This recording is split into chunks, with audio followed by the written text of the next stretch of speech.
Señores, es viernes, esto es Animales Sueltos, es viernes de veda, por lo cual no vamos a hablar de política. Y cuando uno tiene ganas de hablar con amigos y de hablar con gente inteligente, en la tele no hay demasiadas opciones, o hay pocas opciones. Pero hay siempre la posibilidad de encontrarse con alguien que es una persona sensible, inteligente, que es casi un rocker. Presentó su libro y era un rocker prácticamente en el Luna Park, y es un visitante habitual de Animales Sueltos. Para mí es un gran gusto que esté Gabriel Rolón con nosotros. ¿Cómo estás? Bien, Luis, un gusto estar en el programa, es casi de la familia, claro. Para mí la gente acá, y sobre todo esta vez compartir este espacio con vos. ¿Cómo estás vos con esto? ¿Bien? Estoy muy bien. ¿Sí? Primero muy agradecido. Ahora ya que es viernes estoy más tranquilo.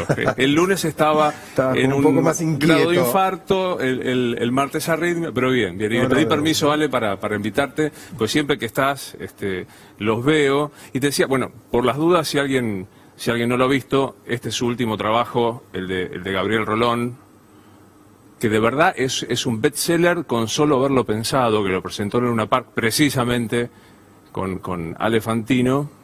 ¿Le encontrás explicación, aparte de la felicidad, de por qué la avidez y el afecto con que tus lectores te leen?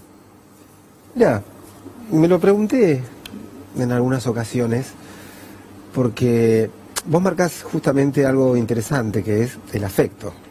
Porque a veces los lectores te pueden leer con interés, te pueden leer con avidez, algunos te pueden leer para criticarte, otros para estudiarte, otros de aburridos, pero lo que sí se da es una cuestión afectiva muy fuerte entre los lectores de mis libros y yo. Y yo creo que tiene que ver con que, por lo general, mis libros transitan por territorios muy sensibles, a veces desde la reflexión, desde alguna historia que se cuenta, o incluso desde la ficción misma, como fue el caso de Padecientes, se dan pantallazos por situaciones emocionales que pueden hacer que alguna persona se sienta identificada, que se reconozca, o simplemente que se conmueva con lo que está mirando, con lo que está leyendo. Y me gustaría pensar que tiene que ver con el hecho de que lo que me propuse cuando empecé a escribir, que fue contar de la manera más noble que pudiera, de la manera más honesta que pudiera las historias que iba a contar, se ha plasmado en los libros, y que eso engancha a la gente. Yo no creo que la gente se enganche solamente con el morbo, esta cosa que se dice, ¿no? Porque hay un caso que genera atracción, o que yo, a mí yo comparto con vos. Sí, que lo tiene, Luis, sí, claro. Digo, por supuesto que lo tiene, pero ¿te acordás esto que decían los griegos, ¿no? De que todo lo que existe nada más que para que alguien lo cuente. Y de hecho, recuerdo que en la Odisea hay una parte muy interesante, que es el final, cuando Odiseo, después de llegar a su palacio, digamos, mata a todos los pretendientes de Penélope, mata a todo el mundo, mata a todo el mundo menos a uno, al poeta, porque alguien tenía que contar esa historia, alguien tenía que quedar vivo para contar esa historia, ¿no? Entonces yo creo que hay que contar las cosas. El tema es cómo se las cuenta, y creo que a lo mejor logré con los lectores esa comunión de que ellos saben de que yo hago lo mejor que puedo para contar las historias con respeto, con cuidado, y a lo mejor es eso lo que genera un cierto afecto, me parece. Es muy interesante porque los que tenemos la suerte de conocerte un poquito más, sabemos que sos multifacético en serio. O sea, sos un buen músico, te sentás al piano, tocas la guitarra, escuchás música, escribís libros, sos psicoanalista y trabajás como tal, digo. Sí, claro. Hagamos algo que nosotros que estamos viejos y tradicionemos algo que decíamos fuera de cámara, y presentate, nombre y colegio. ¿Quién sos? Mirá, la verdad es que yo soy Gabriel, de La Matanza, hijo de un obrero de la construcción y una ama de casa que cada tanto me ponía la canastita de la bicicleta y se iba a ver clientes para coser ropa de muñeca cuando hacía falta plata, que después pasó a vivir en el barrio de Liniers y estudió en esa época maravillosa del esplendor, diría yo, de la escuela pública. Y tuve durante 7 años mi mejor amigo, que era el hijo del dueño de un frigorífico. Y esto que tenía la escuela de ir, el mismo guardapolvo, las mismas cosas, por ahí sí, la caja de pinturita de él era de 24 y la mía era de 6, pero compartíamos, no se notaba mucho esa diferencia, y alguien que se crió así, con ese tipo de cultura.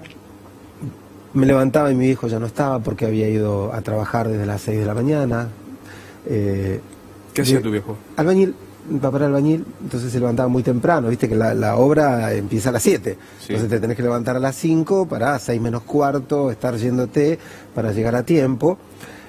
Y entonces, esa cuestión de compartir el afecto, de compartir la pasión por el trabajo. Mamá está, mamá vive. Mi mamá vive, sí. Tu vieja vive. Mi vieja vive. ¿Y tu viejo ya no? No, desgraciadamente. Mi papá murió en el 98, murió pobre, murió desocupado, murió... no voy a hacer comentarios porque estamos en veda, justo te iba a hacer un comentario, yo que nunca hablo de eso, pero te iba a decir, bueno, murió en un momento muy difícil, en el que lo vimos partir e hicimos todo con mi hermana, con mi familia, para que fuera todo lo más llevadero posible, pero era difícil, pero mamá está y está muy bien, está más linda que nunca. Imagino que esto que te voy a preguntar ahora, si me permitís en lo personal, sí, dale. En tu consultorio se presentará mucho y se presenta en tus libros, es ¿cómo se hace para superar, extrañar mucho, como sé que te pasa a tu viejo? Mira, yo creo que la diferencia entre el padecimiento y el dolor es que el padecimiento es patológico y el dolor no. El dolor es, cito a un coterráneo tuyo, a Juan David Ignacio, un psicoanalista extraordinario de Rosario, él dice que el dolor es la última barrera que alguien puede levantar antes de la muerte o la locura. Es decir, que si no apareciera el dolor, o te morirías o te volverías loco. Entonces nadie muere de dolor. El dolor es la prueba de que estamos vivos. Porque el dolor es la lucha que está realizando la psiquis por restablecer un equilibrio que se ha perdido ante determinada situación. El padecimiento es cuando ese dolor crónico, profundo e inmanejable se sostiene en el tiempo y te enferma, ¿sí? Cuando extrañamos tanto a alguien que hemos perdido, cada tanto nos visita el dolor. Si no pudiéramos realizar el duelo, si no pudiéramos superarlo, estaríamos dentro de lo que se llama el padecimiento. Ahí enfermaríamos de una melancolía. A mí me pasa con... Vos sabés que yo esa pregunta me la hice cuando me vi venir que mi padre se moría, ¿no? Y yo decía, ¿cómo va a ser? O sea, no voy a soportar la idea de pensar siquiera que nunca más voy a escuchar su voz. O sea, me torturaba en aquellos momentos pensar en eso. E incluso me pasó algo muy, muy extraño, que es que cuando él murió yo no me quería ir a dormir ese día, porque decía, ¿y cómo me voy a despertar? Porque cuando me despierte lo primero que voy a pensar es que todo fue un sueño. Y cuando me dé cuenta que no fue un sueño, ¿qué me va a pasar? Entonces no me quiero dormir, me quiero dormir, porque me voy a agarrar de que fue un sueño. Y entonces todo fue como un proceso donde te parece que no vas a poder vivir con la ausencia. Y después te das cuenta de que, por suerte, la pulsión de vida nos recorre, el deseo nos recorre. Aparece un proyecto, aparece los que tenés que cuidar después de una pérdida, aparece el amor, aparecen un montón de cosas. Cada tanto, sin embargo, como quien te hace una broma saliendo de una esquina a la noche, te aparece y vos decís, uff, ¿qué pasó?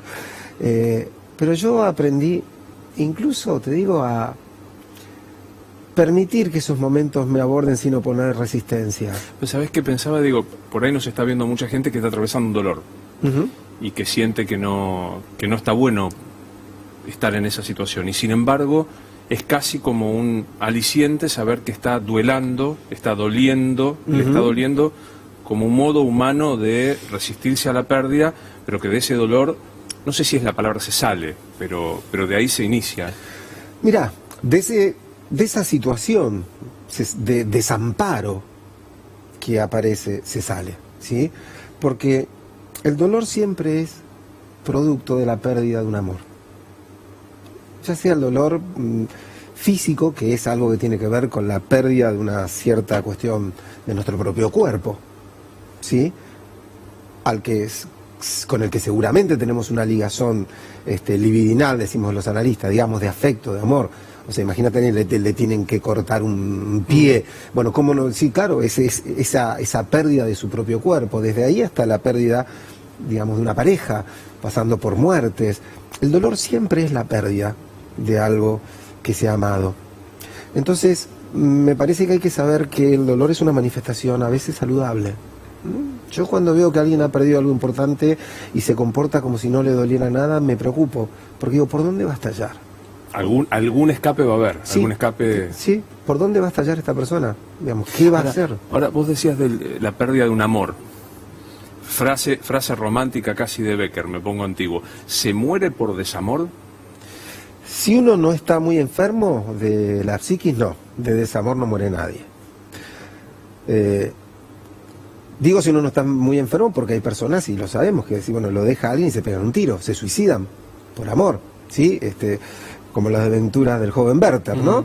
Goethe imaginó esa situación justamente porque lo había dejado una mujer, ¿no? A Goethe lo deja una mujer que se llamaba Carlota, y le pone, imagina, en su dolor y sus ganas de morirse, escribe la historia de un joven al que lo deja una mujer llamada Charlotte. No la disimuló. No le dio mucha vuelta. No le dio mucha vuelta para disimularlo, y se suicida por amor. Eso generó una identificación que produjo que muchos hombres que eran abandonados se suicidaran por amor. Se llamó el mal de Werther en aquella época. Y Goethe mismo salió al encuentro de esto que estaba pasando. Dijo, a ver un momento, que yo, por dolor de amor, escriba la historia de alguien que se mata por un desamor, es una canalización artística de mi dolor. Que alguien se mate en serio por amor es una locura. Lo que sí hay que decir es que no conozco algo más parecido a la muerte que el desamor. No conozco una sensación de tanto desamparo. Porque además, el mundo cambia. Tu mundo se vuelve incomprensible. El otro se te vuelve alguien incomprensible. Vos mirás a alguien con quien compartiste muchos años y de repente estás frente a un desconocido. Frente a un desconocido que además ha perdido la memoria. Se ha olvidado de quién sos. Esto es lo que vos sentís. Decís, pero ¿cómo puede ser que se haya olvidado de... ¿Cómo no me quiere? ¿Cómo no me quiere? ¿Dónde quedaron los sueños? ¿Cómo no se acuerda la pasión? ¿Cómo? Y no me lo acuerdo, dice el otro. Disculpame, Luis, no te enojes, pero no me lo acuerdo. Y en esa desesperación es muy frustrante, ¿entendés? Pero bueno, creo que tenemos que trabajar y sobreponernos a ese dolor con dignidad. Porque si un desafío hermoso se le plantea al enamorado contrariado, es el de sostener la dignidad. Yo creo que esos momentos muestran quién uno es. Digo, cuando la mujer o el hombre que te enamora te da bolilla, y es muy fácil entrar contento a la fiesta y sonreír toda la noche, decir, qué lindo, la pasé.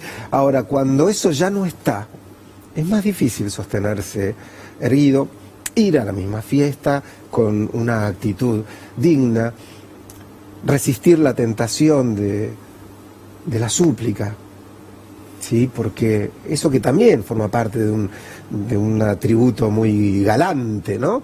Del amor galante, digo, esto del suplicante ante el amor, no enamora a nadie. Uno no se enamora de lo casi de forma humillada dado, o sea, si vos crees que volvés a enamorar suplicando, humillándote, mostrándote incondicional, eso no enamora. No, eso, lejos de enamorar, eso lo convence al otro de que hizo bien en dejarte. ¿Sí?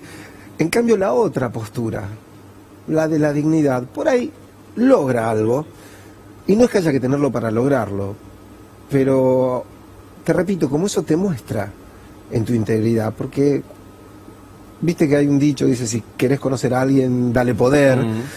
Bueno, yo también creo que acuerdo con eso, digo, y también acuerdo con que uno conoce ciertos aspectos del otro, en el dolor, en el abandono, es decir, a ver, ¿era realmente una persona generosa? ahora que no estamos juntos empieza a decir, no, esto no te lo llevas, esto no te lo llevas, a los hijos no los ves. A ver, ¿cómo es? ¿Es una persona generosa y bondadosa, en serio, que te desea lo mejor? En el desamor conoces al otro también, conoces cabalmente al cabalmente. otro. ¿Te podés, mira qué pregunta, como si vos tuvieras la tabla de lo que se puede y no se puede, pero digo, ¿te resulta que te enamorás de dos personas al mismo tiempo? Mirá, lo veo complicado el tema, no digo imposible, pero ¿por qué? Porque el amor es una construcción que se realiza a través del tiempo. Entonces, para construir dos amores, tendrías que tener mucho tiempo con cada una de estas personas para construirlo, lo cual a veces se da. Digo, hay personas que han tenido relaciones paralelas de muchísimos años. Y construir familia, construir casa. Construir casa, familia, bueno, esto lo hemos escuchado muchas veces. Alguien que muere y se dan cuenta después la familia de que en otro lugar había otros hijos, había otra mujer, ¿no es cierto? La pasión sí. Vos podés decir, bueno, uno puede tener deseo por muchas personas en un mismo momento de su vida. El deseo es otra cosa, es omnipresente, te invade, te empuja, pero así como es omnipresente, fugaz. ¿Sí? O sea, es muy fuerte, pero pega la vuelta enseguidita y por ahí te agarra de nuevo. Pero el amor es una construcción, y entonces es mucho más complejo. Yo creo que sí se puede estar enamorado de una persona, apasionado por otra, deseante por otra, y que todo esto a alguien se le mezcle y piense que está hablando de las mismas emociones, de los mismos sentimientos, de las mismas relaciones, y está hablando de otras. Yo no he conocido, no digo que no se pueda, pero no he conocido a alguien que cabalmente haya construido dos relaciones de amor al mismo tiempo. Desde que empezamos a hablar, usaste muchas veces la palabra deseo, que entiendo que para el psicoanálisis es como una materia prima esencial. Sí, claro. Pongámonos nietzscheanos. Esta cosa que Nietzsche decía, hay que ser más dionisíaco y menos apolíneo, o sea, hay que perseguir más el deseo y menos el deber. ¿Cómo es que uno, digamos, depende, me imagino, cada uno, pero digo, ¿cómo conjugan estas dos peleas, el deseo o el deber?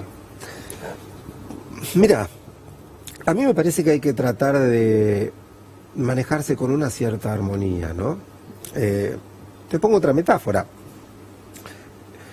Imaginemos un jinete y un caballo, y si querés hasta un carruaje, ¿no?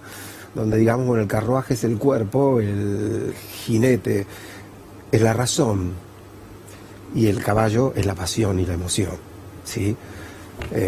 Para transitar un camino bien, los tres tienen que estar medianamente en buenas condiciones, ¿no? O sea, si vos vas cabalgando por ahí y decís, bueno, me entrego y que el caballo me lleve para donde quiera, y por ahí no te lleva a un buen lugar. Ahora, si vos no lo dejás mover, porque todo el tiempo querés controlar cada uno de esos movimientos, tampoco te va a llevar.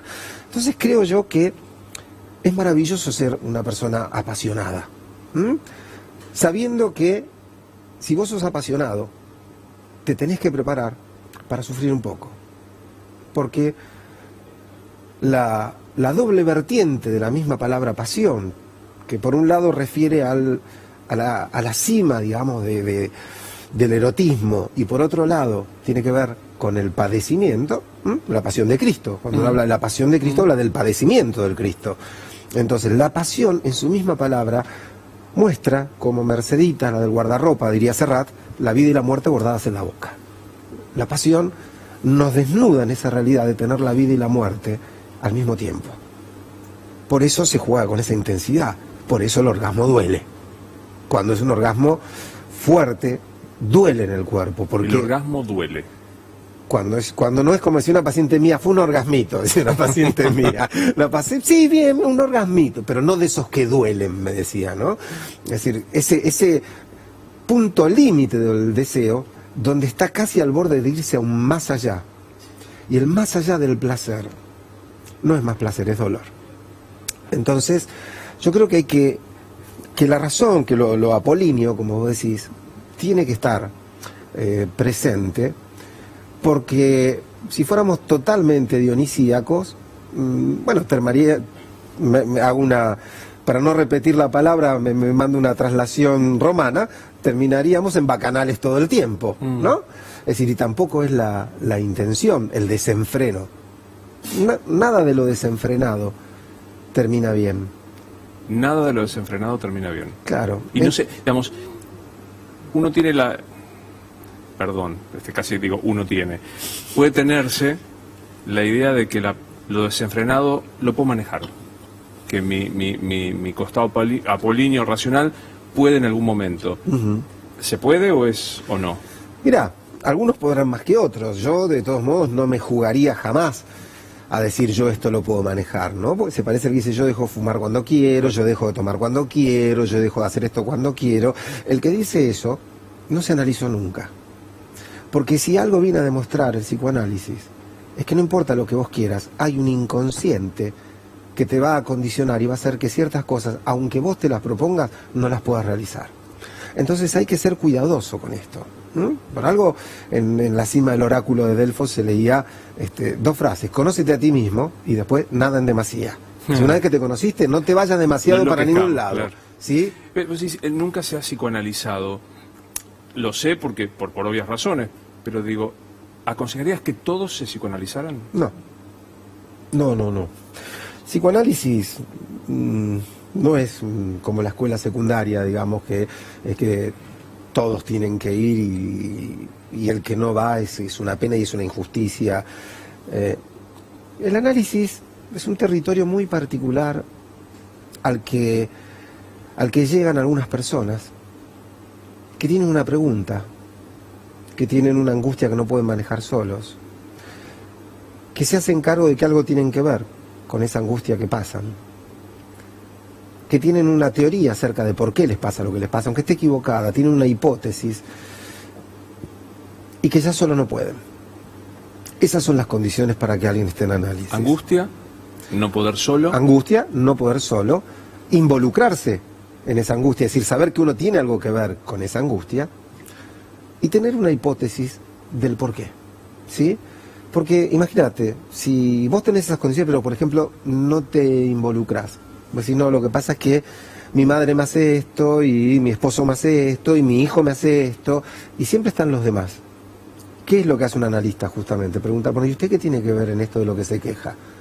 Qué casualidad, ¿no? Su padre la trata mal, su madre la trata mal, su esposo la trata mal, hasta su hijo la trata mal. El punto común es que todo el mundo la trata mal a usted. Usted no tiene nada que ver con esto. Y si no se llega a involucrar, dice, no, yo no, porque son ellos, no es una persona analizable. No es para un análisis. Ahí yo suelo decir, bueno, mire, le recomiendo un colega que trabaja con otras técnicas, porque el psicoanálisis no es para usted. Si yo no tengo las herramientas para ayudarla. Pero también personas que se han analizado mucho tiempo, hay un momento donde dejan de preguntarse, puede pasar, y se produce un corte del análisis, uno suspende. Cada tanto esos pacientes igual suelen venir, como dicen ellos, a hacer chapa y pintura. A ver, un service. Claro, un service. A pasar la BTV. Alguna vez te escuché, no me la voy a acordar nunca la frase esa, que es de uno de los padres, creo, del psicoanálisis, que es que el análisis hace que uno sea algo que no sería de no haberse... No me lo voy a acordar. Sí, yo digo que el psicoanálisis, ¿qué se puede esperar de un análisis? Es la pregunta que se responde ahí, ¿no? Y es que cambie tu vida de un modo tal que vos seas alguien que no hubiera sido jamás si no te hubieras analizado. El paciente del análisis no viene a sentirse bien. No viene solamente a encontrar un bienestar que ha perdido. Viene realmente a transformarse en otra persona. Como decía Hermann Hesse en el comienzo de Nian, el que quiere nacer debe antes destruir un mundo y escuchar las verdades que su sangre murmura en él.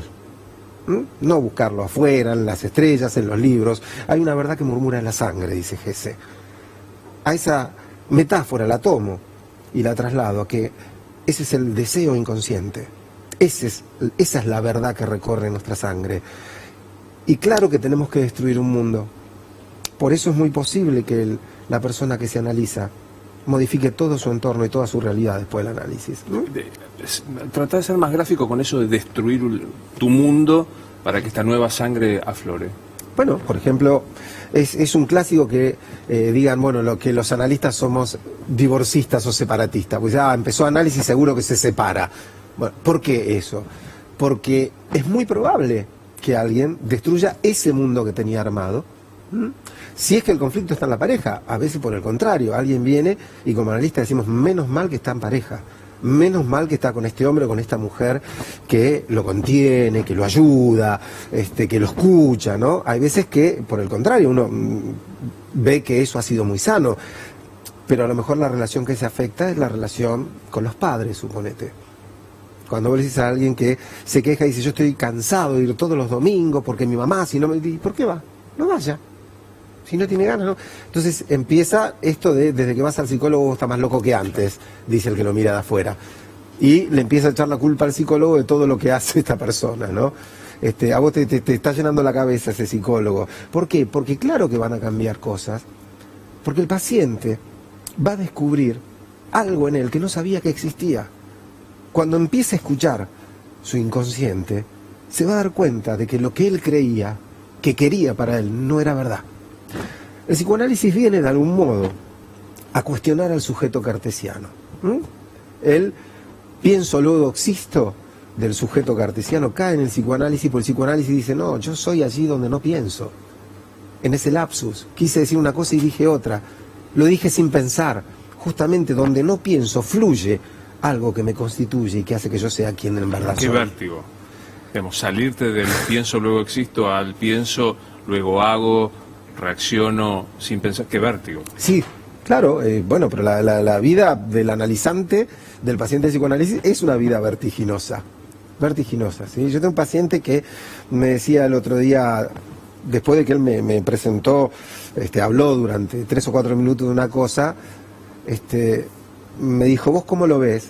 Y yo le empecé a dar mi devolución, digamos, cuestionando cada uno de esos puntos y llevándolo a un cierto lugar de incomodidad, y le pregunté, bueno, ¿y ahora vos qué pensás de lo que te dijo? Y me dijo, lo primero que pienso es que sos un jodido, ¿no? Que sí, ¿por qué? Porque justamente lo llevas al paciente a ese lugar que es vertiginoso, ¿sí? No es un camino de a uno, no es un camino solo el análisis. No. Es inevitable que camines junto con el psicoanalista, no sé si a la par, si es buena la metáfora, pero caminas con tu analista. Sí, yo utilizo, me gusta la metáfora, a vos que te gusta esto, porque te gusta el Dante, me gusta la metáfora del poeta acompañando al Dante por su infierno. El Virgilio, sí. Tu analista es tu Virgilio. Exactamente, sí, es alguien que camina tu infierno, tu limbo y a veces hasta tu cielo con vos. Camina con vos, no camina por vos. Y no te indica por dónde tenés que caminar. Simplemente te incita a seguir caminando cuando vos, la resistencia o el miedo, te hacen tener las ganas de dejar de caminar. ¿Sí? Eso es el analista. ¿Y solo por qué no se puede solo? Porque a mí a veces me han dicho, yo me autoanalizo, no necesito porque yo me conozco mucho y me autoanalizo. ¿Dónde está el error? El error es que nadie puede saltar por encima de sus propias rodillas, ¿sí? Y en este sentido, nadie puede escuchar de sí mismo lo que está diciendo y no puede percibir. No puede porque ya no puede. Cuando vos le dices a alguien, pará, ¿escuchaste lo que dijiste? El paciente muy analizado empieza a escucharlo. Y dice algo y él dice, wow, qué lapsus me mandé. Claro. ¿No? Entonces, ¿por qué? Porque ya está acostumbrado. Y además porque ese decir que uno no escucha está dirigido a alguien. El analista es básicamente alguien que invita al paciente a escuchar lo que no escucha. Y entonces el paciente le habla sabiendo que le está regalando esas palabras al analista para que lo ayude a escuchar lo que no escucha. Leyendo tus libros, tanto Historias de Diván como Padecientes o como este mismo, te has enfrentado, como todos los analistas, a situaciones que imagino te conmoverán y que tendrás las herramientas profesionales para manejar esa conmoción. En estos días se produjeron varios hechos que a mí me impactan y que alguna vez tendremos que analizar, los que trabajamos en los medios, si es que los espejamos o no. Una criaturita es abandonada en una estación de servicio, nace allí, la mamá va, da luz en un baño, la pone en una bolsa, la deja en el tacho de basura, gracias a una empleada de la estación de servicio, llaman a la médica llega, Faustina está bien, así se llama, Faustina. No sé si corresponde lo que voy a hacer, pero imagínate sentada esa mamá que abandona a su criatura en una bolsa en una estación de servicio. No veo ninguna mamá en esa estación de servicio, Luis. veo una madre biológica, no veo una mamá. Hay una diferencia muy grande entre parir un hijo y ser madre. Y ser mamá, quiero decir. Y lo que eso pone de manifiesto son algunas cuestiones que a veces es molesto aceptar. La primera de ellas es que no conozco una especie capaz de tanta crueldad como el ser humano. El ser humano es capaz de una crueldad inimaginable, de una maldad inimaginable. Tanto en actos cotidianos o privados, como pueden ser estos, y trágicos, como en actos colectivos. Tanto en Faustina siendo abandonada en una bolsa, o 2,5 millones de armenios, o 6 millones de judíos muriendo en un holocausto. Entonces, lo primero que se desnuda es eso, por eso conmueve tanto, porque como especie, te diría, nos damos cuenta de, wow, ¿hasta dónde podemos llegar? Lo segundo que demuestra esto es que no existe en el ser humano un instinto. No existe un instinto. Y cuando se habla del instinto materno, se comete una falacia. Ninguna mujer tiene el instinto materno. Sí hay mujeres que desde chicas, desde que jugaban con la muñeca, la mamá, empezaron a preparar su deseo de maternidad.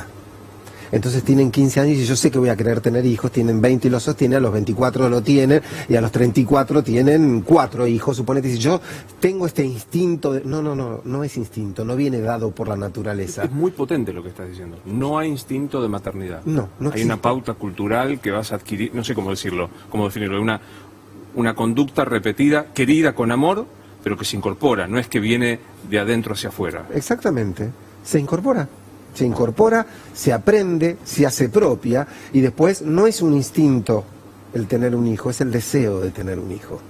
Entonces allí, donde el deseo de maternidad no está, pueden ocurrir estas cosas, que es alguien que tuvo un embarazo, terminó el periodo de ese embarazo, terminados esos 9 meses, e hizo con el producto de ese embarazo un descarte, porque para esa persona allí no había un hijo, no había construido psicológicamente un hijo. O sea, mirá el verbo que me viene, se desembarazó de un hecho biológico. Exactamente, se sacó de encima un hecho biológico. Pero fíjate, ¿cuál es la otra característica del ser humano? Que así como es capaz de esa crueldad, es capaz de actos de amor que otras especies no pueden. Digo, yo me acuerdo que cuando era adolescente mi perrita tuvo cachorritos y uno no nació del todo bien y lo agarró y lo alejó y se quedó con los... Y yo se lo traía para que lo amamantara, no, para que lo cuidara, y eso lo agarraba y lo llevaba como diciendo, entendé que no. O sea, el instinto le decía que a ese no había que cuidarlo porque no iba a vivir. Bueno, el sujeto humano es capaz de cuidarlo, es capaz de salvarlo. Incluso ha descubierto las maneras, ha estudiado, ha desarrollado una ciencia para trabajarlo, para operar intrauterinamente un bebé, porque diciendo, yo quiero a mi bebé, yo quiero cuidar a mi bebé, me quedo 6 meses en cama y no me muevo porque adoro a este bebé. También ha desarrollado algo que no es instintivo, sino que es capaz de una nobleza increíble. Entonces, volvemos a esto de la vida y la muerte pintadas en la boca como la tenemos los seres humanos, ¿no? Capaces de lo más noble, de lo más atroz. Mirá lo que me surge como pregunta, digamos, en esto que vos decís, no hay instinto materno, hay una construcción de la maternidad, ahí en esta estación de servicio vos no viste a una mamá, No. había simplemente una mujer que había transitado un proceso biológico, una travesti que se siente mamá, Sí. es mamá. Sí, por supuesto que es una mamá, por supuesto. O sea, en primer lugar lo que hay que establecer es que madre y padre son funciones, no son cuestiones genéricas, son funciones. Y la función del maternaje, que tiene que ver con el cuidado, con el construir a alguien a partir de las caricias, del amor, de la alimentación, que está bien, una mujer lo va a dar pudiendo dar la teta, y a lo mejor una travesti o una pareja de varones una pareja de varones que tienen un hijo, no pueden dar eso, pero pueden alimentar igual, y pueden acariciar, y construir, y dar amor. O sea, ese maternaje lo puede realizar una mujer, lo puede realizar un hombre. De hecho, en parejas heterosexuales, a veces yo lo analizo y me doy cuenta, bueno, pero acá la mamá fue el padre. La función, y al revés, y la función paterna la puso la madre. Porque, por el contrario, la función paterna tiene que ver con la ley, con el límite, con impedir algunas cosas para poder propiciar otras. Entonces, por supuesto que allí hay una mamá. Allí hay una mamá, allí hay un papá. No vamos de ninguna manera a juzgar el caso de Faustina. Digo, nosotros por ahí en la tele tenemos esta mala costumbre de juzgar, hay que hacer, hay que dejar, hay que dar en adopción. Pero pensemos como podamos en la hipótesis. ¿Siempre hay que privilegiar el vínculo de sangre? No. No estoy a favor de eso. Yo sé que me meto en un territorio incómodo porque muchos no piensan como yo, incluso muchos jueces no piensan como yo. Yo simplemente hablo como psicoanalista, ¿sí? Y pido permiso para dar mi opinión como psicoanalista, más mi pensamiento como psicoanalista, no mi opinión. Es diferente opinar a pensar. A mí no me gusta opinar, me gusta basar lo que digo en argumentos, ¿sí? Vos imaginate que alguien tiene una criatura en su casa, en un proceso de adopción, y en esos periodos que hay de prueba, o digamos, desconozco los tiempos legales, vos en eso sabés más que yo, vos sos abogado, Luis, pero si digo alguna aberración legal, corregime, simplemente estoy dando un ejemplo. Al año la madre biológica se arrepintiera, dijera, no, lo quiero. ¿Y qué pasó con eso? Pasa, Bueno, digo, ¿qué pasó con esa criatura? A ver, ¿lo vamos a quitar nuevamente? Una madre lo abandona y a la otra se lo extraemos por el... O sea, que hay alguien que caprichosamente te tira cuando quiere y te va a buscar cuando quiere. ¿Eso es privilegiar el vínculo de sangre? ¿Y el vínculo del afecto? Si el amor no tiene que ver con la sangre, si el amor tiene que ver con la construcción, tiene que ver con lo relacional. Lleva 2 años a tener un chico y llevarlo al jardín a salita de 2 y después salir y decirle, ¿dónde está tu mamá? Parale todas las mamás biológicas que quiera, va a ir a buscar a la mamá, va a ir a buscar a la mamá, no a la madre biológica. ¿Y quién dijo que lo más sano para alguien es estar con su madre biológica o con su padre biológico? Es estar con mamá y con papá. Y a veces una madre biológica no está capacitada para ser mamá, y a veces un padre biológico no está capacitado para ser papá. Hay muchos juicios que hacen madres contra los padres para proteger a sus hijos y que el padre no lo pueda ver porque sienten que sus hijos están en posible riesgo cuando están con ellos. Entonces yo sería mucho más cauteloso y trataría de rodearme de personas que me puedan ayudar a pensar si tuviera que decidir sobre esos casos. No tendría una postura tomada. Ahora, qué miedo es la palabra. Porque digo, la corriente predominante, incluso la Convención Internacional de los Derechos de los Niños, es darle un privilegio de movida al vínculo de sangre. Digo, si vos no podés pensar, como decís, no opinar, si vos no podés pensar, si los jueces no pueden pensar en la estructura que tenemos hoy de jueces, donde el mismo juez que te da la adopción se ocupa de los alimentos, se ocupa de un divorcio, se ocupa de, digamos, el riesgo al que exponés por cumplir un principio sin pensarlo es muy grande. Sí, es gravísimo. Es gravísimo. Hay veces que será lo mejor, probablemente. Yo creo que los vínculos de sangre, ¿sabes dónde tienen una cierta importancia? Si se ha dado, si hay 2 o 3 hermanitos que han sido abandonados, separarlos. O sea, a ver, ya han sufrido el abandono, el desamor de alguien, se aman, se juntan, están. Hace mucho tiempo... No sé si vos te acordarás, Luis, vos sos un poco más joven que yo. No tanto. Pero había una película que se llamaba Un largo camino a casa. Que era la historia de 3 hermanitos de distinta edad a los que sus padres abandonan. Un día en un auto. Vivían en la calle, vivían en un auto, vivían donde podía. Una noche se despiertan en el auto, 3 chiquitos, papá ya se había ido, mamá también se fue.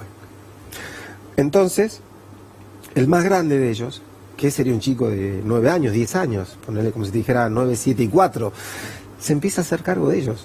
O sea, los cuida, se esconden en los callejones para que no los separen, para que no los encuentren, roba comida para sus hermanos. Tienen un vínculo hasta que los descubren y los llevan a un orfanato y los dan en adopción Y claro, y empezaron al rey, se llevaron a la más chiquita, se llevaron al del medio, y la rebeldía y el enojo del chico más grande hacía que nadie lo quisiera, porque todo el tiempo se escapaba cuando lo ponían en una casa, porque se escapaba a buscar a su familia, Nada menos. se escapaba a proteger a sus hermanos, decía, ¿qué le estará pasando a mi hermana en este momento, a mi hermanita o a mi hermanito?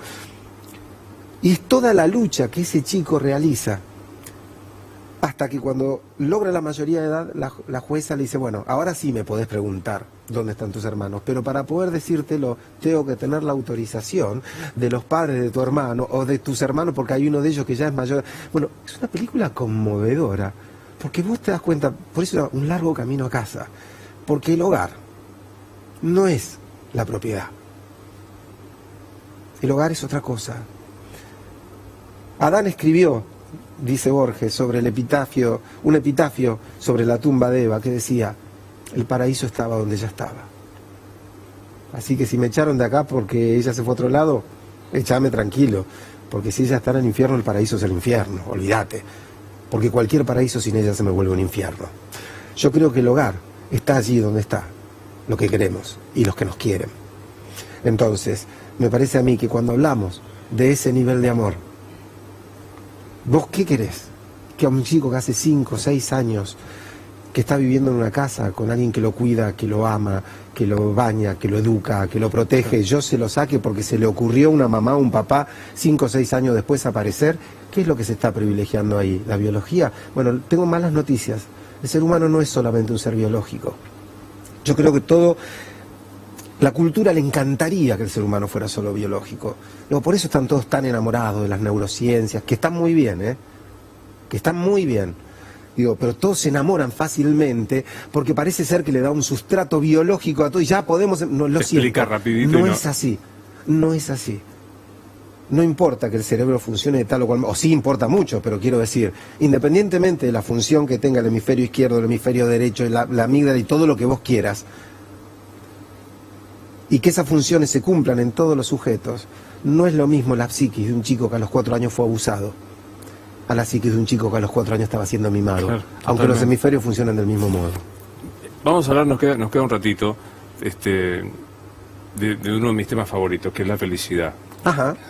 El negro Fontana Rosa, también rosarino, le había escrito hace mucho tiempo, en el 81, 82, todavía estaba la dictadura, en un espectáculo así Pelinkowski, que hace muy poquito falleció, una actriz maravillosa, extraordinaria, una cosa inexplicable. Imponente, sí. Y ella decía, me acuerdo en el monólogo, decía, ¿cuál es el camino de la felicidad?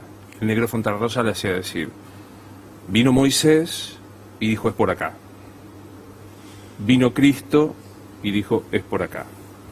Vino Freud y dijo, de ninguna manera, es por acá. Vino Einstein y dijo, todo es relativo. Y esto decía, imagino que en los momentos de angustia en el que llega un paciente a tu consultorio, te va a decir, ¿cuál es el camino de la felicidad?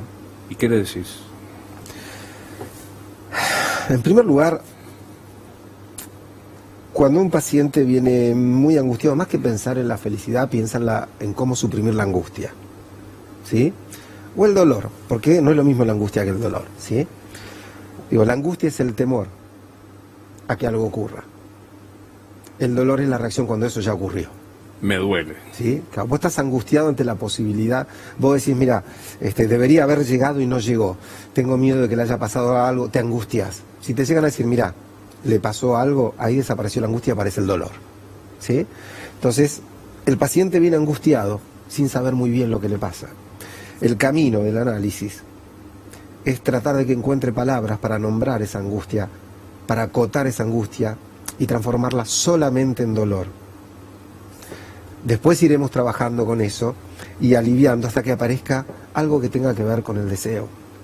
Porque el concepto de felicidad varía de persona a persona, varía en nosotros mismos de acuerdo a nuestra edad.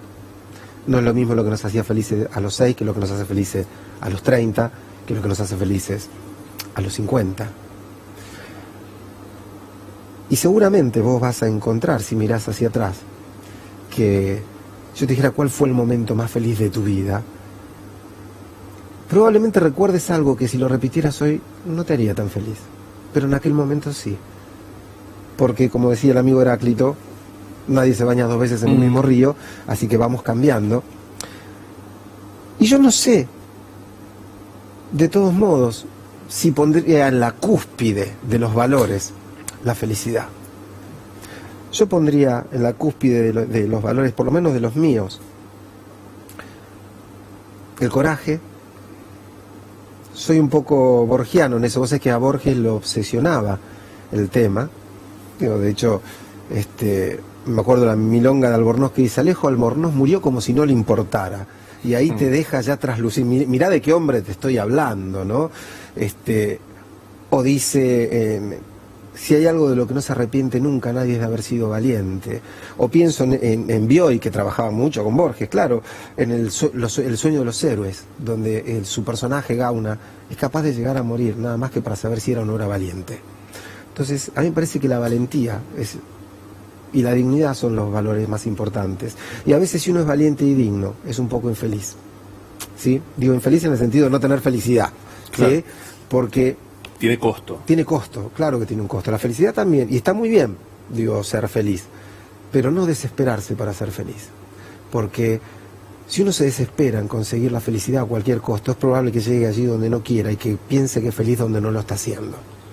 Solamente me parece a mí la valentía, la dignidad y el ser coherente con lo que profundamente se desea pueden llevarnos a un lugar donde yo te lo definiría de este modo. Vos habrás visto la película El Seifred, ¿sí?